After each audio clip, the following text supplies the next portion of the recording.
જી અગમ ભેદ જાણો, તમને કહું તેમ વચનુમાં હાલો.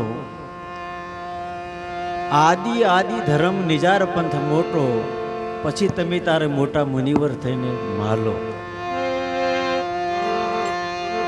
હરે ભક્તિ કરો તો હરજી અગમ વેદ જાણો.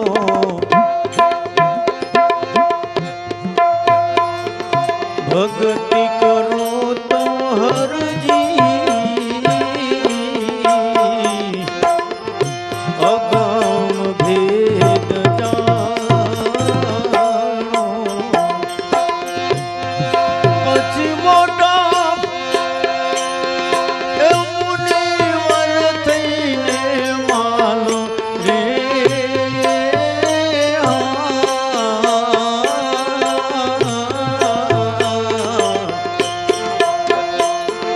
ધર્મ જુનો રે હરજી નિજાર પંથિયા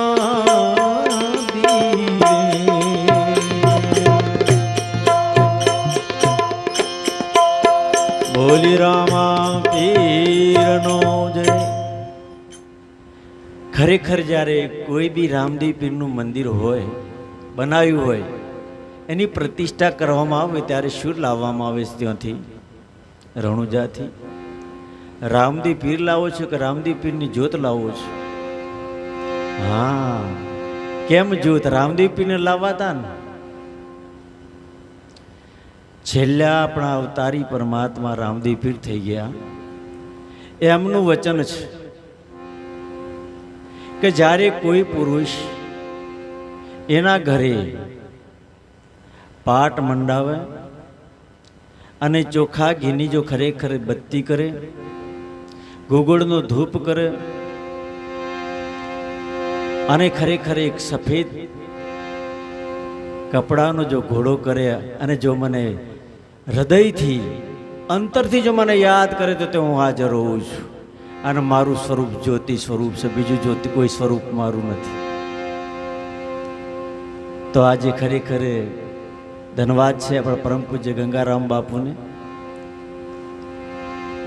આજે ભરતનાથ બાપુને બોલાયા છે અને પાઠ મંડાયો છે. હાજરો હાજર રામદેવ પીરની જ્યોત હોય એટલે પરમાત્મા તો હાજર જ હોય ને.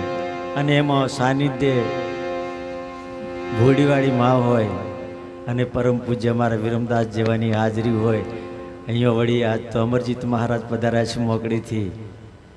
તમે વિચાર તો કરો, બધા સંતો દૂર દૂરથી પધારે છે. બધાને મારા જય ગુરુદેવ.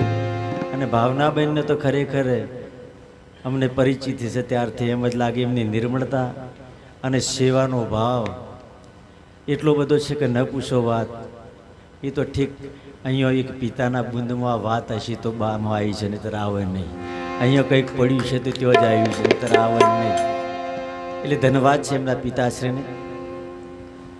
સારું, બધાએ બાપુએ બહુ સરસ વાત કરી. આખી દુનિયા એક જ વાત કરે છે કે પરમાત્માને તમે ઓળખી ગયા, એક વખત તમને ભગવાન મળી ગયા પછી શું? આત્મજ્ઞાન થઈ ગયું પછી શું? તમે કરોડપતિ થઈ ગયા અથવા તો ગરીબ પણ પછી શું? તો કબીર સાહેબે થોડી વાત લંબી નહીં કરું કારણ કે વિરમદાસ મહારાજને સાંભળવાના છે. એ 120 વર્ષ જીવ્યા. તો કમાલને બેસાડીને એક વાત કરી, કમાલ અહીંયા હવે મારે શરીર છોડવાનું છે, તો તને મારી એક છેલ્લી મારી આ ભક્તિની જે ઓરિજિનલ વાત કરી દઉં, શાર કહી દઉં. જેમ બાપુએ લોબી વાત કરી કે 9 સોહમ પે 10મા સોહમ શાર હે.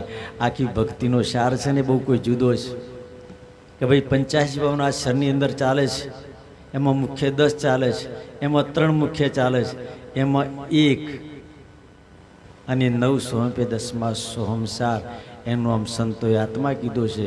આખી દુનિયામાં એ કામ કરે છે, એની સત્તાથી તમે એનું બધા ચાલીએ છીએ. એ વાત સદગુરુ ઓળખાવે છે.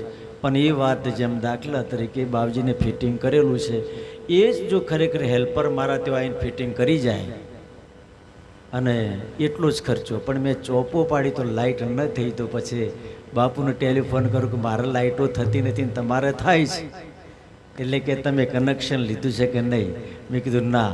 તો આખી જિંદગી આપણે ચોપો પાડીએ તો યાર લાઇટ થાય નહીં. તો કનેક્શનની જરૂર છે. એમ ન વાત કરી કપૂરદાસ મહારાજે કે સદગુરુ, સાચો સદગુરુ. હા, તો જે કમાલની જે વાત કરી, એક જ અને બધા માટે લાગુ પડે છે.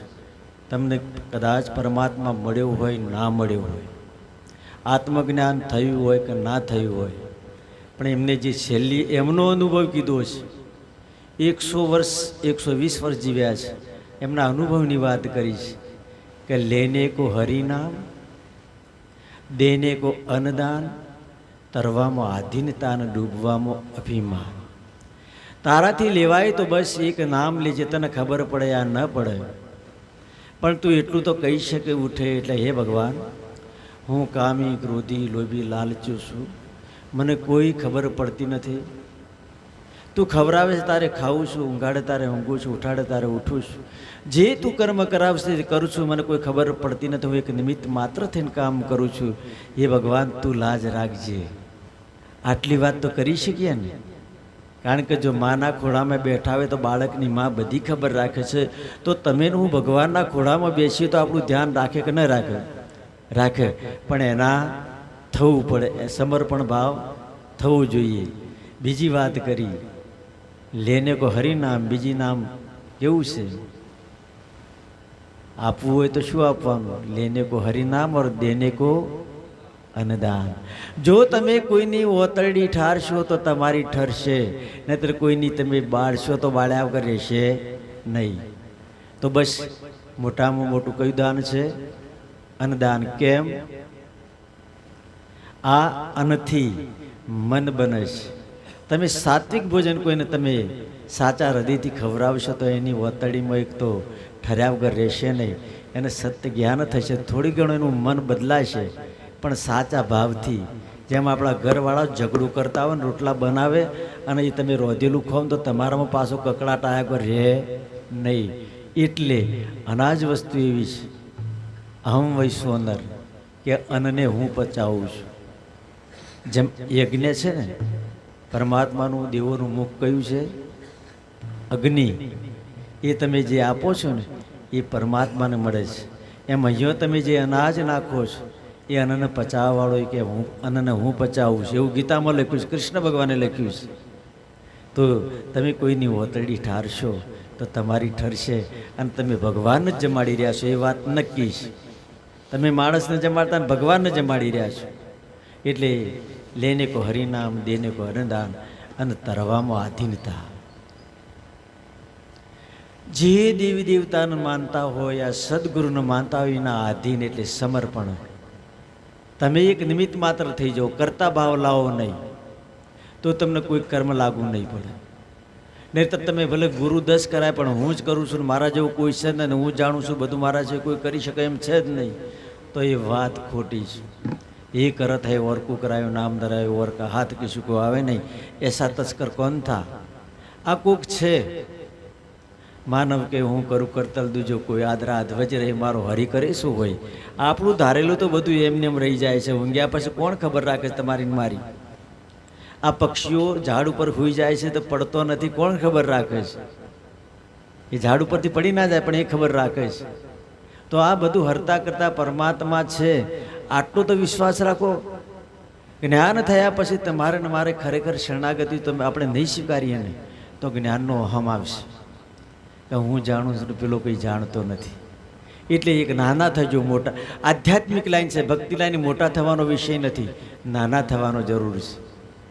જેમ કબીર સાહેબ અને ગોરખને ચાલ્યો સત્સંગ, અને ગોરખજી ત્યો ગયા કે આજે તો તમે તમારી પરીક્ષા કરવા આવ્યો છો, ચલો આપણે કે નદી નાહવા જઈએ, તમે અંદર પડો, હું તમને ગોતી શકું છું કે નહીં? એક કે ના, મને ખબર નહીં પડે, બરાબર ના નથી કે આપણે કોઈ એવું કરું.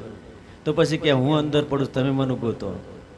ભાઈ રહેવા દે કે હું નહીં ગોતી શકું તઈ, પણ આખરે કે ના, તમે હું આ નદીમાં પડું છું, તમે તું ગોતી કાઢ. એમ કરીને પોતે નદીમાં પડે અને પૂરો થઈ જાય છે. કેવા નાના પૂરો થઈ જાય. કબીર સાહેબ અંદર પડ્યા પણ ગોતી ના છે, પછી ધ્યાનમાં લગાય કે હા તો પૂરો થઈ ગયા છે. તો ડોલમાં થોડું લઈ અને એમાં લઈ અને ઘરનું નાખી અને ગાડી લીધું, તો ઘરનામ પોતે આવી ગયા. એમ જે પૂરા થયા છે ને એમાં કોઈ સાચા પુરુષો ઘરનામનો કે તમને પકડી પાડશે. પછી કબીર સાહેબ પછી પાણીમાં કે તાણે તમે મને ગોતી કાઢો. કબીર સાહેબ પડે છે ને પાણીમાં પાણી જેવા થઈ જાય છે. ગોતી ગોતીને થાય કે હાથમાં ના આયા ના.